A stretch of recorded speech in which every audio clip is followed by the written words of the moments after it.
sebagai pusat tata surya. Episode 41 untuk teman-teman kelas 1. Capek juga ya, jadi haus nih. Segar. Halo, selamat pagi teman-teman. Apa kabar semuanya? Kalian sehat-sehat semua kan? Wah, bagus. Meskipun pandemi seperti ini, kita harus tetap berolahraga ya, agar tubuh tetap sehat dan kuat. Tapi ingat, selalu jaga jarak dan hindari kerumunan orang banyak. Jangan lupa untuk selalu cuci tangan dengan air bersih yang mengalir dan gunakan sabun atau gunakan cairan pembersih tangan yang bisa kalian bawa kemana-mana. Aku pulang dulu ya teman-teman. Oh iya, jika kita selesai berolahraga dan kembali ke rumah, jangan lupa pakai masker. Wah, badanku terasa segar setelah berolahraga. Oh ya, teman-teman, hari ini hari apa ya? Iya, betul. Kalian sudah menyiapkan alat tulis kan? Tapi sebelum belajar, kita berdoa dulu ya. Sesuai agama dan kepercayaan masing-masing. Berdoa mulai.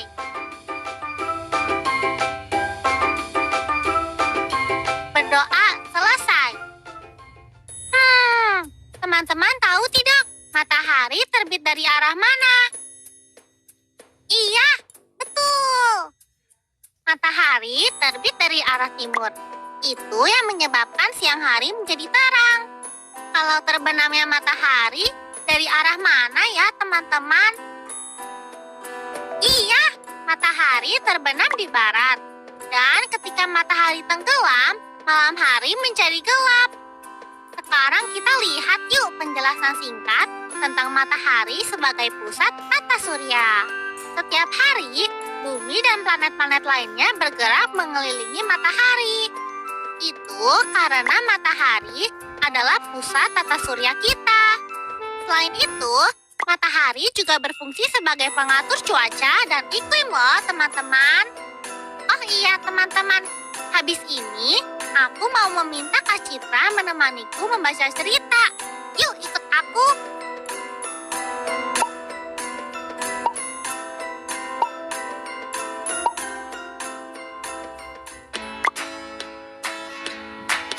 Wah, aku baru sadar. Ternyata cermin baru yang dibelikan ibu bentuknya seperti matahari ya. Ngomong-ngomong tentang matahari, kamu masih ingat tidak cerita yang berjudul Kak, kemana perginya matahari ketika malam tiba? Masih dong, Kak. Kalau begitu kakak mau tanya, bagaimana terjadinya siang hari? Oh, aku tahu jawabannya. Jadi, ketika bagian bumi yang kita tinggali menghadap ke matahari, saat itulah kita mengalami siang hari. Sebaliknya, ketika bagian bumi membelakangi matahari, kita mengalami malam. Betul. Lalu, bagaimanakah bentuk bumi? Bumi berbentuk bulat dan bergerak seperti bola yang mengitari matahari. Bumi lalu berputar-putar seperti gasing yang ibu beli dari pasar. Pintar. Lalu, berapa lama bumi berputar? Itu sih gampang, Kak. Setiap putaran bumi lamanya sehari dan semalam. Betul kan, Kak? Jawaban kamu betul semua. Kamu memang adik yang pintar. Tapi ada lagi lembar cerita yang belum aku baca nih, Kak. Kakak mau nggak menemani aku membaca cerita ini? Tentu mau dong. Apa itu matahari? Lihatlah langit hari ini. Hari ini langit tampak biru dan terang. Cuaca sangat cerah dan panas. Langit terang karena cahaya matahari bersinar terang ke bumi. Sebelum kakak membacakan cerita, kakak mau tanya dulu nih. Di cerita ini, mengapa langit tampak biru dan terang? Teman-teman, tahu tidak jawabannya? Iya, betul. Langit biru dan terang karena cahaya matahari bersinar terang ke bumi. Kakak lanjutkan ceritanya ya. Tahukah kamu apa itu matahari? Matahari adalah benda langit yang sangat besar. Matahari berbentuk bola raksasa yang berpijar. Matahari berisi gas yang sangat panas. Matahari sangat penting bagi makhluk hidup di bumi. Tanpa matahari, bumi menjadi dingin dan gelap. Jarak matahari dan bumi tidak terlalu jauh dan tidak terlalu dekat. Suhu di bumi sangat cocok untuk tempat tinggal makhluk hidup. Nah, kakak punya pertanyaan lagi nih buat teman-teman kelas 1 yang ada di rumah. Pertanyaannya, mengapa matahari sangat penting untuk kehidupan di bumi? Wah, teman-teman pintar deh. Jawabannya benar semua. Jarak matahari dengan bumi yang tidak terlalu jauh dan tidak terlalu dekat membuat suhu di bumi cocok untuk tempat tinggal makhluk hidup. Mengapa tanpa matahari, bumi akan menjadi dingin dan gelap? Iya, betul. Karena matahari adalah benda langit yang sangat besar, berbentuk bola raksasa yang berpijar. Dan matahari berisi gas yang sangat panas. Oke, kakak lanjut lagi ya ceritanya. Tahukah kamu di mana matahari terbit dan terbenam? Matahari terbit di timur pada pagi hari. Matahari bersinar terang sepanjang hari. Matahari terbenam di barat pada sore hari. Malam hari, matahari bersembunyi. Selesai. Gimana teman-teman? Sudah paham kan pelajaran tentang matahari? Jika belum paham, kalian bisa bertanya ke ayah, ibu, atau kakak kalian yang ada di rumah ya. Oh iya, terima kasih ya Kak Citra sudah mau menemaniku membaca cerita. Iya, sama-sama Ayu. Teman-teman kelas 1, kalian masih ingat kan dengan cerita berjudul Kak, kemana perginya matahari ketika malam tiba? Nah, ada tugas nih untuk kalian. Disimak baik-baik ya.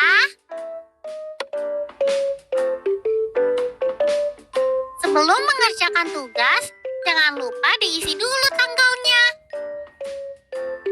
Tugas pertama, gambarlah siapa yang kalian sukai dalam cerita ini. Apakah kakak atau adik? Kalian bisa mewarnai gambarnya dengan pensil warna atau krayon. Kemudian, tulislah siapa yang kalian sukai dalam cerita ini. Apakah kakak atau adik? Yang ketiga, gambarlah bagian cerita yang kalian sukai.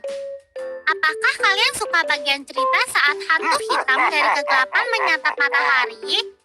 Apakah yang kalian suka bagian cerita saat Putri Duyung keluar menari dari gua? Atau ketika kakak membacakan cerita kepada adik? Kalau sudah tahu jawabannya, kalian gambar ya. Dan yang keempat, setelah kalian gambar, kalian tulis ya apa yang terjadi pada bagian cerita itu. Kalau ada kesulitan, kalian bisa meminta bantuan ayah, ibu, atau kakak kalian yang ada di rumah. Ingat ya, mintalah bantuan dengan cara yang baik dan sopan. Selamat mengerjakan teman-teman.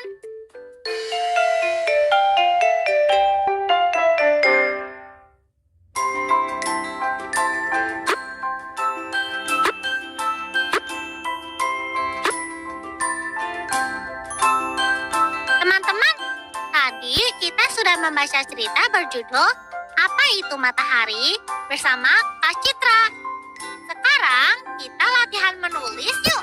Kali ini kita akan belajar melengkapi suku kata. Nanti kalian pilih apakah bu, apakah bo, apakah ma, Lalu, jawabannya tulis di buku kalian ya. Sekarang, kita perhatikan gambarnya dulu. Gambar apakah ini? Kalau sudah tahu, kalian isi dengan potongan suku kata yang tepat ya. Bungit, bongit, mangit, atau langit. Kalau untuk gambar ini, potongan suku kata apa ya yang tepat? Butahari, botahari, matahari, atau latahari? Kalau ini gambar apa? Coba isi potongan suku kata yang tepat ya, agar kata yang ada menjadi lengkap. Apakah bumi, bomi, mami, atau lami? Dan terakhir, potongan suku kata apa ya yang tepat untuk melengkapi kata seperti di gambar ini? Apakah bula, bola, mala, atau lala? Setelah kalian isi, bacalah kata-kata tersebut bersama ayah, ibu, atau kakak kalian. Mintalah dengan sopan dan baca dengan suara nyaring ya.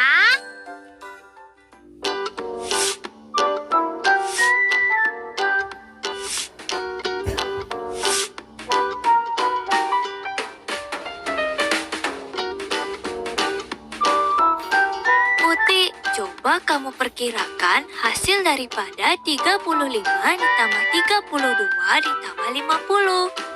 Perkiraanku, hasil daripada 35 ditambah 32 ditambah 50 adalah 200.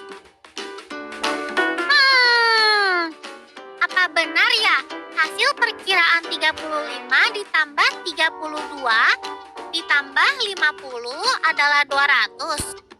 Sekarang, yuk sama-sama kita belajar memperkirakan penjumlahan 3 bilangan tanpa menghitung. Nanti kita cari tahu ya, apakah menurut kalian masuk akal tidak hasil perkiraan Muti? Berapakah hasil perkiraan dan penjumlahan 3 bilangan berikut ini? 35 ditambah 32 ditambah 50. 35 lebih dekat ke 40. 32 lebih dekat ke 30. Dan 50 tetap 50. Lalu kita jumlahkan. 40 ditambah 30 ditambah 50 sama dengan 120. Jadi, hasil perkiraan dari penjumlahan 3 bilangan 35 ditambah 32 ditambah 50 sama dengan 120. Wah, ternyata hasil perkiraan Muti tidak masuk akal. Menurut Muti, hasil perkiraannya 200. Tapi, setelah kita hitung bersama-sama, ternyata hasil perkiraannya adalah 120. Kita coba contoh yang lain ya. Apakah masuk akal jika perkiraan hasil dari 37 ditambah 32 ditambah 56 sama dengan 200? 37 lebih dekat ke 40, 32 lebih dekat ke 30, dan 56 lebih dekat ke 60. Yuk, kita jumlahkan sama-sama. 40 ditambah 30 ditambah 60 sama dengan 130. Jadi, perkiraan yang masuk akal adalah 130, bukan 200. Bagaimana teman-teman? Kalian sudah paham kan? Bagus. Kita coba satu contoh lagi yuk. Jika perkiraan hasil dari 58 ditambah 47 ditambah 91 sama dengan 200. Yuk kita hitung sama-sama. 58 lebih dekat ke 60. 47 lebih dekat ke 50. Dan 91 lebih dekat ke 90. Sekarang kita jumlahkan ya. 60 ditambah 50 ditambah 90 sama dengan 200. Yeay, perkiraan penjumlahannya masuk akal. Ternyata menghitung perkiraan penjumlahan 3 bilangan itu mengasyikkan juga ya. 1, 2, 3, 4, 5, 6. Wah, ternyata lebar meja ini 6 jengkal. Teman-teman, kalian masih ingat kan cara mengukur benda dengan menggunakan jengkal tangan? Nah, mengukur dengan cara itu disebut pengukuran dengan satuan tidak baku. Selain itu, mengukur dengan satuan tidak baku bisa dilakukan pada benda apa saja yang ada di sekitar kita loh, teman-teman. Misalnya, mengukur bunga mawar dengan jengkal tangan, mengukur jendela dengan jengkal tangan, dan lain-lain. Nah, kita juga bisa mengukur satuan tidak baku menggunakan benda yang ada di sekitar kita. Contohnya, dengan menggunakan tali ini. Caranya adalah dengan merentangkan talinya seperti ini, teman-teman. Oh iya, kalian juga bisa mengukur satuan tidak baku dengan beberapa cara loh. Misalnya, dengan depa atau 2 tangan direntangkan, dengan langkah kaki, dengan pensil, atau dengan menggunakan tali, seperti yang baru saja kita lakukan untuk mengukur meja. Aku akan mengukur jendela ini dengan depa. Lakukan ini bersamaku ya. Caranya, kita rentangkan kedua tangan kita seperti ini. Kita coba ya. 1. Wah, lebar jendela ini 1 depa, teman-teman. Sekarang, aku mau coba ukur jarak jendela ini ke meja itu dengan langkah kaki. Kita hitung bersama-sama ya. 1, 2, 3, 4, dan 5. Ternyata jarak dari jendela ke meja ini adalah 5 langkah, teman-teman. Oh iya, kita bisa mengukur menggunakan benda apa lagi ya tadi? Tadi ada jengkal, depa, tali, langkah kaki, lalu benar menggunakan pensil. Sekarang kita tinggal cari benda yang akan kita ukur deh. Sepertinya aku mau mengukur lebar buku ini menggunakan pensil. Kalian bisa ukur buku kalian dengan pensil juga ya, teman-teman. Ternyata lebar bukunya sama dengan 1 pensil ini, teman-teman. Nah, kalian sudah mengerti kan bagaimana cara mengukur benda dengan satuan tidak baku? Masih ada tugas selanjutnya lagi nih, teman-teman. Untuk mengerjakannya, kita harus ke halaman dulu. Teman-teman, aku punya beberapa tanaman nih di halaman rumahku. Tadi kan kita sudah belajar mengukur benda menggunakan satuan tidak baku. Sekarang, yuk kita mengukur tanaman yang ada di sekitar kita menggunakan jengkal dan depa. Oh ya, jangan lupa siapkan alat tulis dan buku kalian ya, karena kita akan mencatat tinggi tanamannya. Oke, sebelum mengukur tanaman, kalian buat kolom seperti ini dulu ya di buku tulis kalian. Kalau sudah selesai membuat kolomnya, kalian cari 5 tanaman yang ada di sekitar kalian ya. Setelah itu, kalian ukur deh tanamannya menggunakan satuan jengkal dan depa. Setelah diukur, masukkan ke kolom yang sudah kalian buat ya. Aku kasih satu contoh dulu ya, teman-teman. Contohnya adalah pohon bonsai. Ukurannya 2 depak dan 5 satuan jengkal. Kalau kalian kesulitan, kalian bisa minta bantuan ayah, ibu, atau kakak kalian ya. Oh iya, jangan lupa juga ucapkan terima kasih kepada mereka karena sudah mau mendampingi kalian. Dan isilah lembar refleksi kalian. Nah, sekarang aku mau melanjutkan mengukur tanaman nih. Sampai di sini dulu ya. Dadah!